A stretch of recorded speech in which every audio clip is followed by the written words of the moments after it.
People do fear the fro. I want to beat you.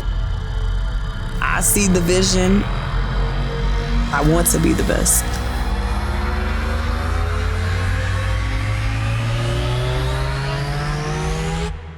I am Taliyah Brooks. I am Shamir Little. And we are the world's greatest.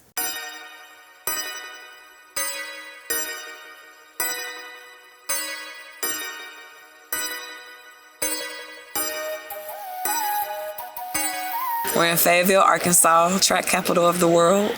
We are in Fayetteville, Arkansas at my home track. I went to school here. I still train here.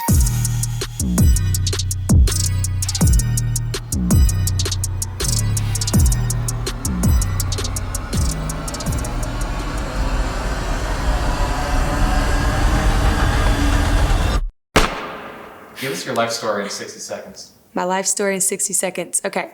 I am from Wichita Falls, Texas, and I come from a big family. There's 5 of us children, 2 parents, very humble beginnings.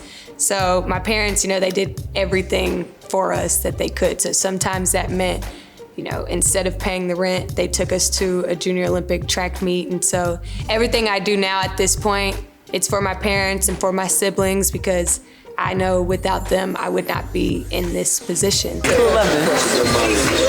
That's my favorite word now.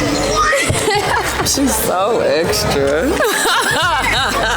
Rundown of my athletic career. Started running 5 years old, doing University of Chicago Thursday meets and practicing with them, transitioning into running in high school, kind of exploring different events, kind of trying out, almost making teams, almost medaling, just kind of like on that peak of greatness. Everyone saw something good in me that I was so oblivious to.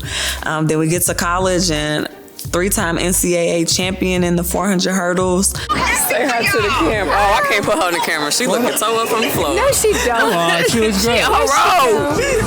Let's say hi. You gotta say hi to Who's that? Who's that? That's my mom. That's your mom. Thank you. Say hi to world's greatest. Hi, world's greatest. These are some wonderful athletes, and I just wish them well on their road to Tokyo. Your daughter can run. Yes, she can. Your hair look cute like this. When I came to the University of Arkansas, Coach Johnson has changed my life, and I am grateful just for him and for the opportunity to be able to compete at the university. I'm very passionate about what I do, and we're hinged at the hip. Your success and my success are hinged together, okay? We can't separate it. I can't say, well, she just made a mistake. That has nothing to do with me. We're hinged at that point. So, hey, we got to ride it out. And a relationship is being able to deal with the good and the bad and being able to work through it. If it's a strong relationship, we can get through the highs and we can also get through the lows. My coach drives me, like he sees the vision. If he gave me tomorrow off, I'll probably just still be at the track. It won't be a completely off day of no track. Like, I'm gonna still be here. I wanna get back to work. The Heptathlon is 7 events, so it's contested over 2 days. On day 1, we do the 100 hurdles, high jump, shot put, and then we run the 200. And then we come back on day 2 and do the long jump, javelin, and end with the 800. And the better you do, the more points you get per event, and whoever has the most points at the end wins the entire thing. You gotta break the world record to get anywhere you want to get. As you can see in trials, world record just to get first place on the team. And then the hardest part about training for me is thinking about how I have to break a world record in a sense. Like, I have to aim for a world record. You can't just train and think that, I'm training so I can make this team. I'm training so I can medal. It's like, you have to break the world record. It is very different, the mindset for the heptathlon and the mindset for just regular open events. Even like at regular track meets, I just compete in the hurdles or the long jump. And I always tell people, like, well, now in training, I have to get in the hep mindset. And I was like, well, what does that mean? And it's just understanding that if one event doesn't go well, you have to reset and get ready for the next one. Or if an event does go extremely well, you can't sit on that high for the rest of the day, because more than likely there's still an event that has to follow. So you kind of have to learn how to be pretty even throughout. You can't get too high, you can't get too low. Set. Up. Come on, Taliyah. It is physically exhausting, but a lot of times for myself, I'm in physical shape to run well. Let's go, Taliyah! Come on! 137, gotta go to work, But mentally, I just think that the 800 is hard, or I think that, you know, when it starts burning, that I should just slow down. Come on, move. Move through, move through, move through. Come on, Taliyah, almost through. 10, 11, 12. So it's just mentally understanding the race and understanding my pace, and that I can get through it in a good time.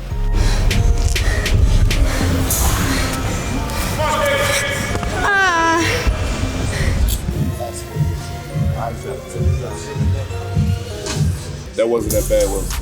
What wasn't that bad? That The whole thing or the 800? 800. No. No? No, it wasn't that bad. I started to freak out a little bit on the Yeah, third but see, lap. that's what I'm saying. That's that panic. We got to get past that panic. I seen it.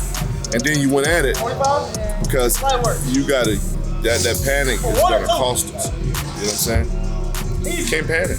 We got to stay steady. You know what I'm saying? The emotional discipline, because of the physical demand, is very, very important. So as coaches, we make adjustments, and we're asking our athletes to make adjustments. And most of the adjustment we're asking them to make is mentally. Change your mindset. Look at it a little differently. And we're asking a lot from them because we're asking them to trust us to guide them through the process to inevitably get to where they want to go. I'm tired, but 800 wasn't too bad. I get a lot of anxiety in the 800, so we're trying to get more comfortable with it. That was like a 6-second PR, but today was a good step in the right direction. It shows that my training is going well. Now I'm in good shape. Is it as painful as it looks? Because I mean, it looks like you got shot for a second there. I was worried. After the 800? Yeah, it was as painful as it looked. My legs, my hamstrings, and my butt was on fire. But I think part of it too is I knew I PR'd, so that kind of made it hurt even more. But it was good. I'm happy with it. So. Yeah, you know what I'm talking about? Hey, don't act like that. It wasn't that bad. I was freaking out a little bit. I know, I seen you panic, then you try to speed up. That's just those moments of doubt that you got to erase. Those things got to do. Yeah. I love music. Like, I have invested in this surround sound system in my house. It's like a speaker in my room, got the sound bar, got this fat like bass thing. It's Sonos speakers. And I just, on days when I just want to rock out, I hook the music up on my phone and I just turn the volume up loud. It shakes the house. Like, I really just rock with music, like driving, warming up. Like, I just like the different moods that music puts me in. Athletics it's a rhythm. From the warm up, we're doing circles. Everything is like symmetrical. You're doing 5 or 10 or 4 reps. Like, I definitely listen to music and I just feel myself kind of going with the song that's playing. If I'm doing something, it definitely has to have like some type of soundtrack going to it. So yeah, music is definitely involved in athletics.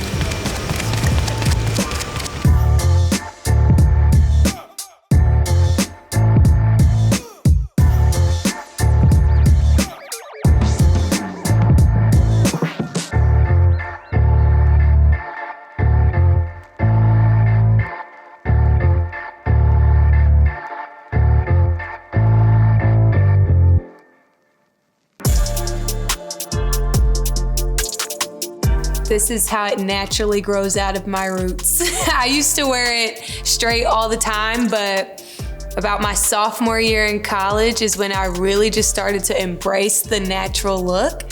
And I think my junior year is when I started rocking the red, and it's just been a hit ever since then. I don't really compete with it any other way than this. Every once in a while, I may have a bun at the top, the back will be out, but hardly ever is it any way than this. I think I identify very closely with the fro. Me and the fro are very close, and so I like to keep it red. In the off season, sometimes I do some different funky colors, but red's my go-to, and when it's red, I'm ready to go. I'm very passionate about social justice issues and how Black people are treated in this country and what we can do to bring awareness to that and to make it a better place for everyone. I have really tried to implement that. So a friend of mine and myself, we put an event on here in Fayetteville called Fayetteville in Living Color, and it was basically just an educational community festival to bring awareness to what's happening to people of color, Black people here in the United States. And we had the mayor there, he came and spoke. We had a few guest speakers. We had a voter registration table, and we raised $6,000 in about 7 days, and we donated it to a local group here in Fayetteville that advances work of Black artists and painters and things of that nature.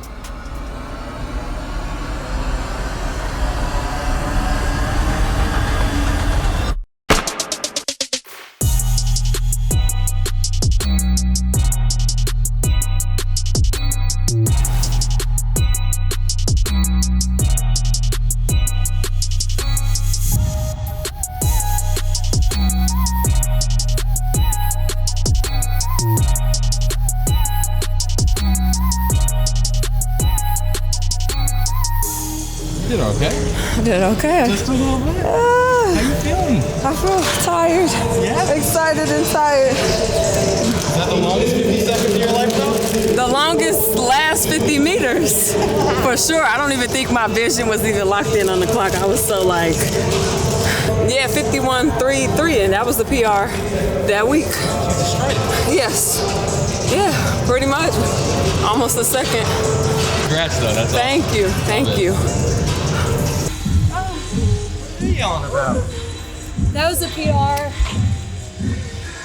but still could be faster. Be a little faster? It could be faster. So it's the best time you've ever run, and you said it still could be faster. Yes, because I was floating bad. My start was a little better, but I think I just realized I was in the mix and lost my focus. But I ended a PR, so can't be too mad at that. I mean, 8:03 though. That's pretty good. Yeah, I wanted 7. 7. It's okay. Can't be mad at that. They're gonna feel the fro after seeing that time. Yes, absolutely. Thank you. Thank you.